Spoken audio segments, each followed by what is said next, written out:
우리 교회 교인들은 여신도회, 남신도회 이렇게 구성되어 있죠.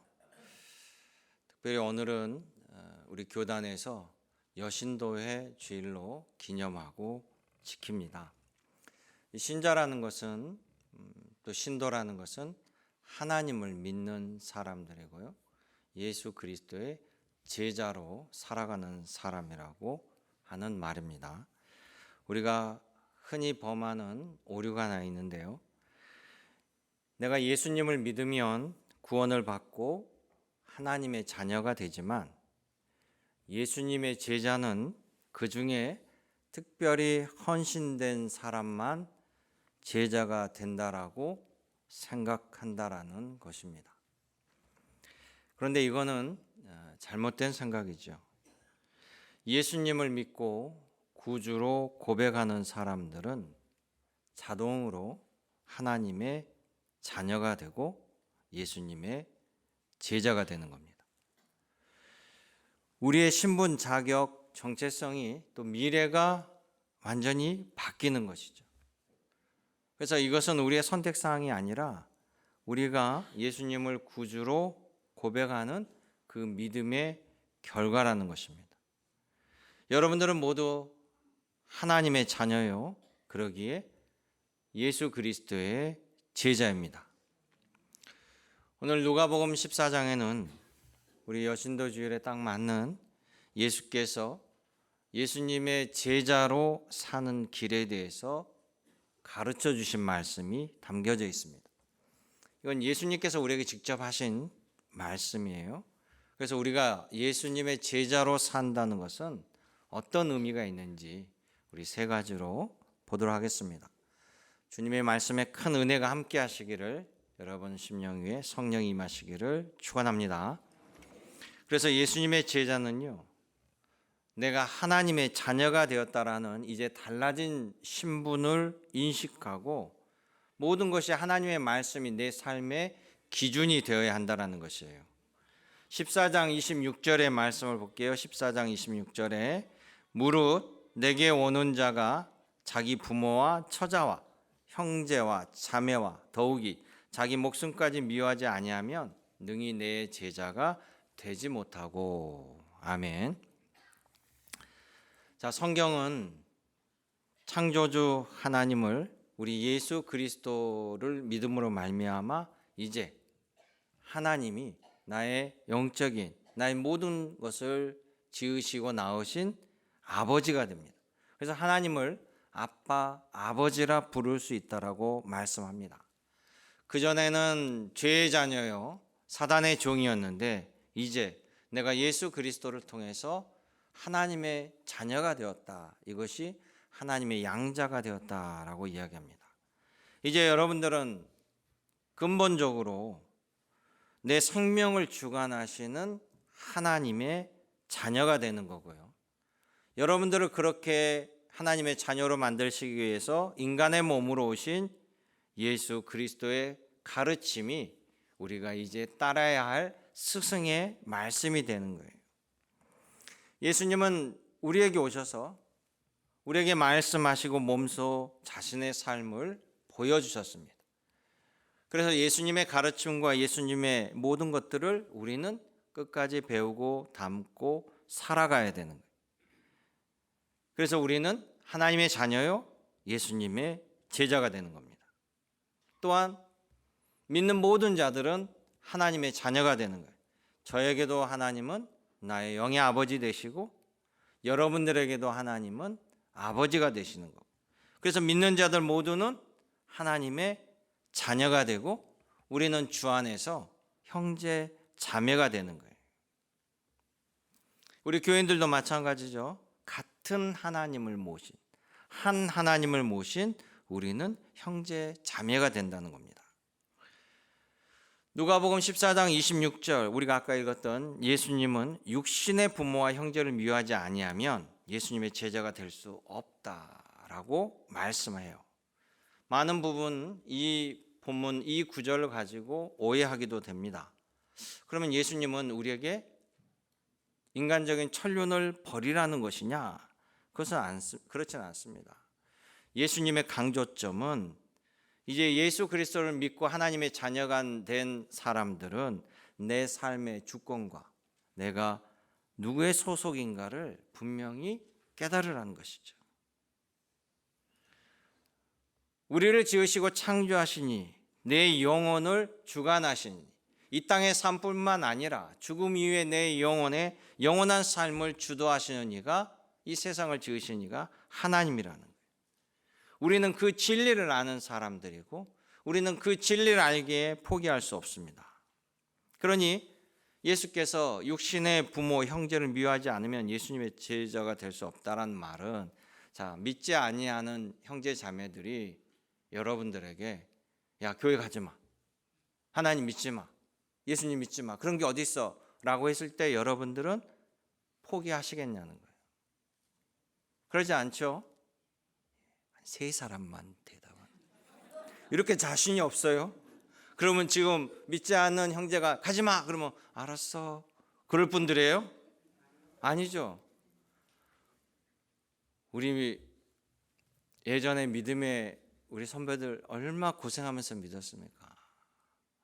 교회 간다고 두드러 맞고 성경책 불태우고 그래도 담장 넘어서 가고 땀 핑계 대고 교회 가고 눈물로 엎드려서 하나님께 눈물로 기도하고, 그런 나중에 또 그렇게 핍박했던 가족들이 같이 예수님을 믿고 함께 앉아서 예배드릴 때 여러분 그 감격을 알잖아요. 그러니까 이 말은 부모 형제를 버린다는 것이 아니라 우리 우선순위가 바뀌게 된다는 거예요. 우리가 하나님을 구주로 알았기에 결국 내 형제 자매를 버리는 것이 아니라 그들을 구원해야 될 대상으로 여기고, 내 형제 자매가 핍박해도 우리 하나님에 대한 신앙을 버릴 수 없잖아요. 저희 외할머니가 교회를 먼저 다니게 됐습니다. 해남 옥교회. 그런데 옛날 어르신들은 아이들이 잘못하면 매를 들잖아요.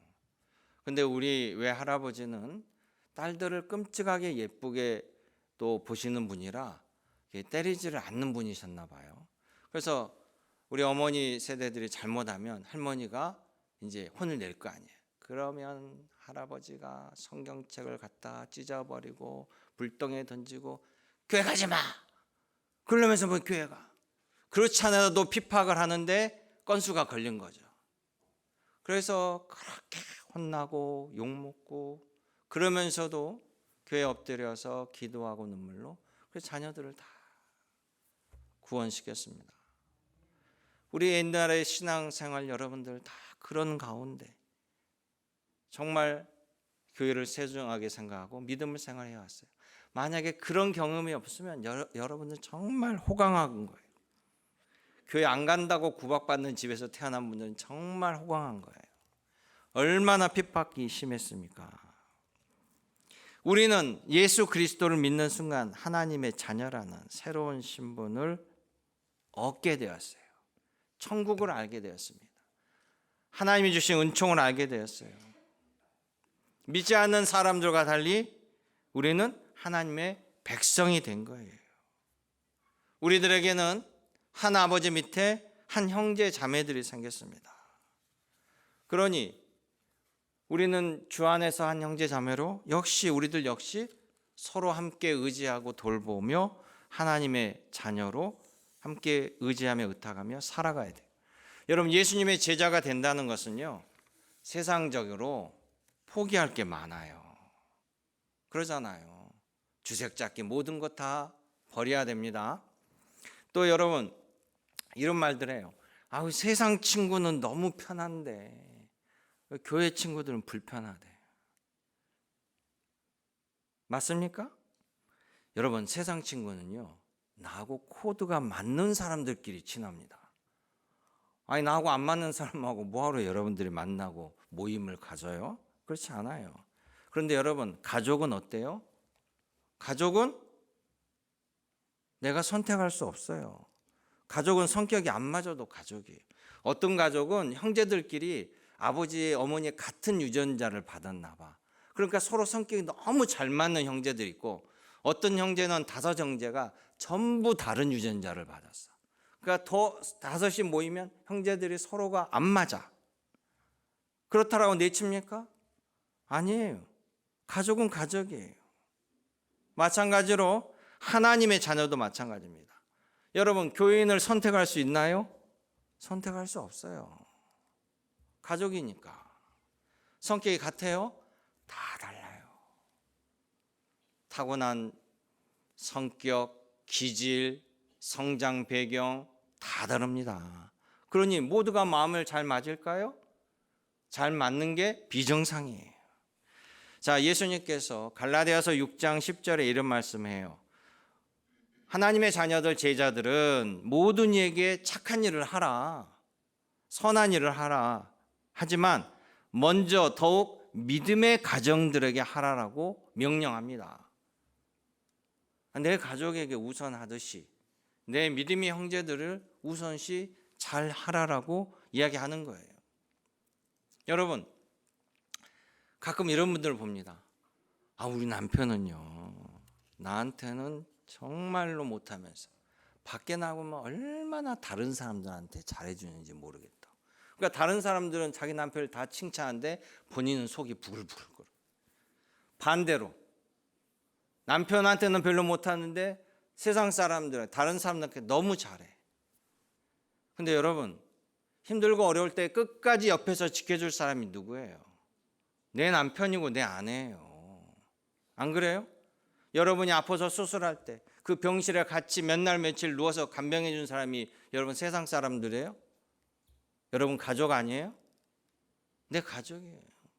미우나 고우나 여러분의 모든 것을 의지할 수 있는 것은 여러분의 배우자고 여러분의 가족이에요. 마찬가지예요. 우리 믿음의 교우들이 끝까지 함께하는 자리가 어디입니까? 마지막 장례식에 우리 교인들 끝까지 함께하며 위로해주고 소망을 줍니다. 세상 사람들은 한 번 와서 조회하고 가면 끝이지만 우리 믿음의 교우들은 알든 모르든 함께 끝까지 위로해주고 소망으로 함께한다는 거예요. 이게 여러분 영적 호적의 문제예요. 피는 물보다 진하는 말처럼 예수 그리스도의 우리는 십자가의 보혈로 맺어진 주의 자녀들이에요. 그리고 우리는 천국에서 영원히 함께 살아갈 하나님의 혈육이라는 것이. 나와 절친인 세상 친구는 결국 남이겠지만 여러분 믿음의 자녀들은 못나고 성격이 안 맞아도 나와 뗄 수 없는 형제 자매가 된 거예요. 그러니 내 형제 자매가 잘 되길 바라는 것이 당연한 거 아니겠어요? 그러니 우리는 달라진 기준을 알아야 돼요. 예수님의 제자는 이제 하나님의 자녀라는 달라진 신분을 인식하고 하나님 말씀이 기준이 되는 거예요. 내 생각의 기준이 아닙니다. 하나님의 기준이 여러분의 기준이 되기를 주님의 이름으로 당부드립니다. 두 번째, 예수님의 제자는요, 자기 십자가를 지고 성화의 길을 가기로 다짐한 사람들이에요. 누가복음 14장 27절에 그래요. 누구든지 자기 십자가를 지고 나를 따르지 않는 자도 능히 내 제자가 되지 못하리라 라고 얘기해요. 즉 하나님을 믿는 신자의 길, 예수 그리스도의 제자의 길은 주님이 말씀하시는 십자가를 지고 주님을 따르는 겁니다. 여기서 십자가는 뭡니까? 내 자아를 죽이고 내 안의 모든 것들이 내려놓고 주님이 원하는 대로 행하는 거예요. 여러분 우리 일생의 삶은 내 뜻대로 하려고 합니다. 내 뜻대로 안 해주니까 싸우잖아요. 부부관계도 마찬가지예요. 자기 뜻을 관철시키려고 싸우는 거예요. 자녀들의 미래를 가지고도 부부가 다투는 게 뭡니까? 서로 자신의 주장을 굽히지 않습니다. 이 아이를 누가 줬어요? 하나님이 주신 생명이에요. 또 하나님이 이 아이에게 기대하는 것이 있습니다. 그러면 하나님의 뜻을 물어야 됩니다. 그런데 우리는 자기 걸 포기하지 못해요. 내가 이루지 못한 꿈을 자녀에게 이루도록 강요하고 있습니다. 그것이 아니에요. 우리가 주님을 고백한다는 것은 정말 여러분 놀라운 고백이에요. 아무나 할 수 없습니다. 어떻게 예수님을 나의 주인이라고 고백할 수 있어요? 그리고 내가 죄인이라고 고백할 수 있습니까? 여러분, 세상 법적인 죄를 짓지 않아서 지금 여기 있잖아요. 죄를 지었으면 나 감옥에 있을 거 아니에요. 그런데도 불구하고 우리는 영적으로 죄인임을 고백하고 시인하는 자가 예수님을 구주로 고백할 수 있다는 거예요. 그러면서 주님이라는 것은 바로 주님이 나의 삶을 인도하신다. 나는 그 인도하심 따라 기꺼이 따라가겠습니다. 라고 결단한 사람들이 세례받고 예수님의 제자로 나아가는 거예요. 그러니 예수님의 따르는 길을 작정하기로 결정하고 이곳에 왔어요. 주님을 섬깁니다. 그러니 예수님의 따르는 길을 고난으로 수고로 여겨서는 안 되라는 거예요. 안 되는 거죠. 제자는 주님을 닮기 위해서 나의 아집과 편견을 내려놔야 됩니다. 스승이 제자를 가르치는, 학생을 가르치고 제자를 가르치는데 지 고집대로 하면 못 따라가는 거예요. 그러잖아요. 여러분, 수영도 혼자 배운 사람은 방식이 엉망입니다. 그런데 오랫동안 제대로 수영을 하려면 선생님한테 제대로 기초부터 배워야 돼요. 그것을 따르지 아니하면 그는 배운 것이 아무런 의미가 없는 것과 마찬가지.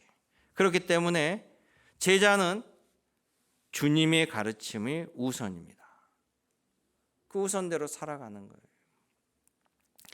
살다 보면 믿음의 교우들끼리 또 형제들끼리 서로 사랑하는 건 알겠지만 그것이 잘 안 될 때도 있죠. 그러나 서로 격려하고 끌어주고 밀어주고 주의 말씀에 우리가 서로 순종하기 위해서 열심을 내야 돼요. 여러분, 부모들이 가장 가슴 아프게 생각한 게 뭡니까? 자녀들이 싸우고 밥 먹어가고 시기 질투하는 거예요. 어떤 부모도 마음을 편치 않습니다. 나 때문에 부모 가슴에 못을 박는 것이 불효예요. 나 때문에 하나님의 가슴에 못을 박는 것이 불충입니다. 우리 여신도회에서도요, 전부 다 서로 성격이 다릅니다. 전부 개성이 강해요. 함께 모여서 일하려면 힘들어요. 왜? 자기 경험이 있고 자기 주장이 있단 말이에요. 자기 스타일이 있어요. 그런데 교회에서 큰 행사를 치르면서 서로 조금씩 양보하고 내려놓으면 남의 단점이 장점이 되고요. 서로의 단점이라고 여겼던 것들이 어떤 부분에서는 장점으로 나타나기 시작해요. 그리고 서로 은혜를 체험하면서 성장하게 되는 거예요. 아, 꼭 내 방식으로 한다라고 주장했는데 이렇게도 되는구나. 이렇게도 함께 해나갈 수 있구나. 그 결과와 성과를 보고 서로 은혜를 받게 되는 거예요. 왜? 주님의 일은 성령께서 주관하시고 함께하기 때문에 성령의 시너지가 나타나는 거예요. 여러분, 예수님의 12제자 가운데요, 정치적으로 서로 원수인 사람들이 있어요. 여러분, 예수님 12제자끼리는 한마음 한뜻으로 주님을 열심히 섬긴 것 같습니까? 안 그래요. 성경에 보면 그 안에도 시기질투하고 서로 공격하고 그런 모습들이 보인단 말이에요. 누가 크냐 서로 따지고. 그런데 특별히 또 정치적으로 서로 반목하는 사이도 있어요. 가나안인 시몬이라는 제자 있습니다. 그 제자는요, 열심당원이었어요. 그래서 지금으로 따지면 지금 로마 제국이 지배하는 이 현 정치 제도에서부터 이스라엘이 독립하기를 원하는 무장혁명 독립투사예요.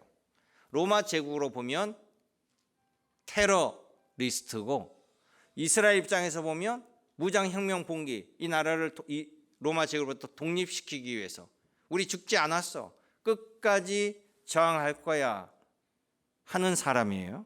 반면에 마태 있죠. 마태복음을 지은 마태는 가버나움에서 세리를 했습니다. 세리가 무엇을 했냐면 로마 제국에 소속돼 있어서 백성들에게 세금을 걷어서 로마 제국에다 갖다 바치는 사람이에요. 그런데 이 세리는 월급이 없어요. 그럼 뭘 먹고 삽니까? 세리에게 로마 정부가 네가 알아서 뜯어내. 그리고 로마 정부에 바칠 할당량은 바치고 나머지는 너가 써. 이거예요. 그러니까 세리가 세금을 거둘 때 정확히 적당하게 걷겠어요? 많이 거둬야죠. 많이 거둬야만 자기 몫이 생기는 거예요. 그러니 같은 백성들이 세리를 좋아하겠어요? 나빠하겠어요? 당연히 싫어하죠. 세금을 걷어서 로마 제국에 내는 것도 지금 싫은데 거기다가 더 많이 착취하니까 이 세리는 이 매국놈이라고 아주 미워했어요. 그런데 예수님께서 이들을 제자로 부르셨단 말이에요. 그러니 열렬당원이었던 시몬은 세리 마태는 민족의 반역자야. 처단의 대상이야. 인간적으로 같은 식탁에 앉기도 싫어. 서로 증오할 수밖에 없는 관계예요. 마태 입장에서는 자기를 죽이려고 하는데 좋아하겠어요? 근데 예수님은 이들을 제자로 불렀단 말이에요. 그리고 3년 동안 제자로서 예수님을 따라다니고 가르침을 받았습니다. 먹고 마시며 훈련을 받았습니다. 내 아집과 편견이라는 자기 십자가를 지면서 서로를 견뎌낸 거예요. 예수님의 부활 승천 이후에 제자들은 반목하고 갈라서지 않았습니다. 예수님 명령에 따라서 예루살렘 마가의 다락방에 함께 모여 기도하며 오순절 성령 강림의 역사를 함께 입었어요. 그리고 함께 전 세계를 향하여 흩어져 복음을 선포하는 제자의 사명을 감당했습니다. 전 세계로 복음이 퍼지는 성령의 놀라운 영적 시너지가 퍼져나간 거예요. 그들의 이 성화의 훈련, 제자도의 훈련이 그들의 단점을 장점으로 함께 못할 사람이 아니라 함께 힘을 모아야 형제 하나님의 자녀예요. 예수 그리스도의 제자의 삶을 성공적으로 이룰 수 있었어요. 바로 여러분들도 예수 그리스도의 제자예요. 하나님의 자녀인 여러분들도 함께하며 성령의 인도하심 따라 놀라운 역사와 또 성화를 이루시기를 주님의 이름으로 축원합니다. 마지막 세 번째는요. 예수님께서 말씀하시길 예수님의 제자는 끝까지 맛을 잃지 않는 소금이 되어야 한다. 우리가 그 짠맛을 끝까지 잃지 않고 유지할 때 하늘의 영원한 상급을 누리게 되리라라고 약속해 주셨다는 거예요. 우리 누가복음 14장 우리 33절부터 35절까지 같이 한번 읽어보겠습니다. 이와 같이 너희 중에 누구든지 자기의 모든 소유를 버리지 아니하며 능히 내 제자가 되지 못하리라. 소금이 좋은 것이나 소금도 만일 그 맛을 잃으며 무엇으로 짜게 하리요? 땅에도 거름에도 쓸데가 없어 내버리느니라. 들을 귀가 있는 자는 들을지어다. 아멘. 자, 마지막에 들을 귀가 있는 자는 들을지어다. 귀가 없는 사람 없어요. 이거 모든 사람들이 반드시 따르라라는 명령이에요. 그러니까 여러분 예수님의 제자는 빛이 꺼져서 어둠이 돼도 안 되고요. 짠맛을 잃어버리는 소금이 돼서도 안 됩니다. 소금의 본질은 짠맛에 있어요. 제자의 본질은 예수님의 말씀대로 세상 속에서 변질되지 아니하고 사는 겁니다. 세상에 찌들어서 타협하거나 얼렁뚱땅해서는 안 된다는 거예요. 이렇게 살아가면 예수님은 너희가 세상에서 손해볼 것이다, 피해를 당하기도 할 것이다 라고 말씀해요. 그래서 누구든지 자기 모든 소유를 버리지 아니하면 내 제자가 되지 못하리라. 여기서 모든 소유는요, 자신의 가치관이에요. 가장 중요하게 여기는 가치관. 꼭 물질적인 한정된 것이 아니라 우리 믿음의 자녀들은 뭡니까? 하나님의 말씀, 하늘의 가치를 맨 먼저 소중하게 여기는 사람들이에요. 여러분 이 땅의 삶은 우리가 100년을 살아가지만 이 땅의 유한한 삶 100년 이후에는 뭐가 있어요? 영생이 있어요. 이 영생이 얼마나 무섭습니까? 우리가 이 땅에서 100년을 잘 살아서 영생의 행복한 길로 살아가면 영생이 행복한 시간이 영생이 되는 거고 영원한 시간이 되는 거고, 죄악의 길에서 음부의 세계나 지옥의 세계에서 영원하게 살아간다고 보세요. 그러니 이 땅에 살아가는 우리가 이 100년 가운데 어릴 때 빼고 노년 때 빼면 한 50년, 60년, 이때의 삶이 영혼을 결정하는 거예요. 순간의 선택이 10년을 좌우하는 이 캐치프레이즈처럼, 카피처럼 우리 이 땅의 삶이 영원한 삶을 결정하는 거예요. 그러니 여러분, 이 땅의 삶, 이 50년, 60년에 집착하시겠습니까? 하나님 말씀하신 그 영원한 세상을 바라보며 나아가겠습니까? 이 땅의 삶을 짠맛을 잃어버리지 아니하고 빛을 잃어버리지 않은 자에게는 하나님께서 말할 수 없는 위로와 하늘의 상급을 주신다라고 약속했다라는 거예요. 여러분 믿으시기 바랍니다. 요한일서 2장 17절에 이런 말씀이 있습니다. 이 세상도 그 정욕도 지나가되 오직 하나님의 뜻을 행하는 자는 영원히 거하리라. 아멘. 이게 하나님의 약속이에요. 하나님의 약속. 여러분 또 예레미야 35장 19절에 보면 예레미야 선지자는 남유다 왕국이 하나님의 말씀대로 살지 않아서 결국 예수님의 제자의 길을 가지 않아서 결국 하나님이 경고하고 이제 그 경고의 때가 심판의 때로 바뀌는 겁니다. 마지막 예레미야에게 하나님이 너희는 심판을 받을 것이다 라고 얘기하잖아요. 그러면서 꼭 집어서 칭찬하는 족속이 있어요. 그게 예레미야 35장 19절에 나오는데, 만군의 여호와 이스라엘의 하나님께서 이와 같이 말씀하시느니라. 레갑의 아들 요나답에게서는 내 앞에 설 사람이 영원히 끊어지지 아니하리라 하시니라. 멸망을 선언하시면서 특별히 레갑의 후손들은 내 앞에서 영원히 끊어지지 아니하리라라고 주님이 칭찬해 줬어요. 이 레갑 자손은요, 원래 유대인들이 아니고 이방인들이었어요. 우리처럼 이방인들이었습니다. 그런데 그들은 그렇게 멸망해가는 이스라엘 유다 왕국에서 이스라엘 사람들보다 훨씬 하나님을 사랑했습니다. 100년도 안 되는 이 땅의 삶에 취하지 아니하고 영원한 본향을 바라보고 하나님을 끝까지 배신하지 아니하고 섬겼어요.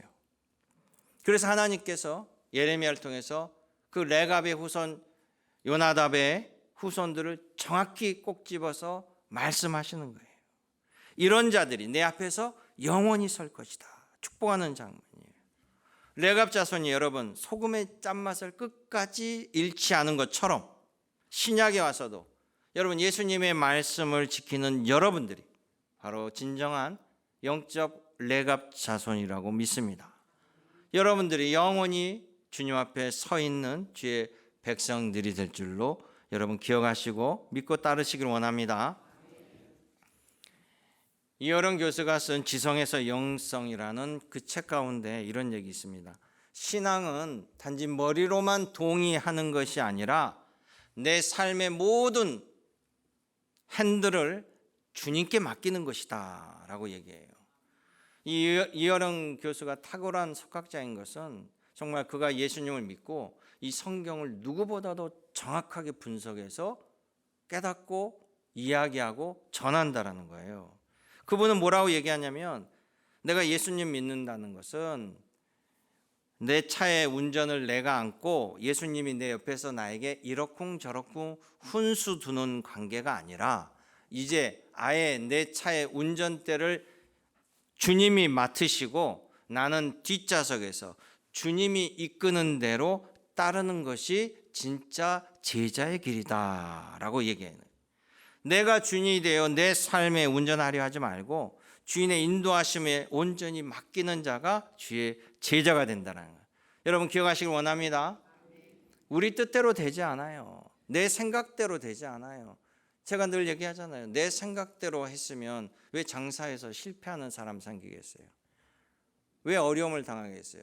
내가 해서 내 계획대로 다 마스터 플랜대로 모든 게 짝짝짝짝 되면 얼마나 좋겠습니까? 그렇지 않다라는 거예요. 그러니까 우리 여신도 회원들도 내가 교회 일을 한다라고 생각하지 말고 내가 헌신하기로 작정하고 참여하면 하나님께서 일을 인도해 주시고 이끌어 주신다라는 것을 꼭 잊지 마시기 바라요. 우리 남신대 회원들도 마찬가지. 우리 교인들의 삶도 동일합니다. 그러기에 올 한 해 철저하게 주님이 이끄시는 삶을 여러분 체험하시고 그 체험대로 간증과 하나님께 감사의 고백이 올려지는 한 해가 되시기를 주님의 이름으로 축원합니다. 은혜롭고 자비로우신 아버지 하나님, 우리를 주의 제자로 부르셔서 또 주님과 함께 동행하며 수많은 은혜를 체험하게 하실 줄로 믿습니다.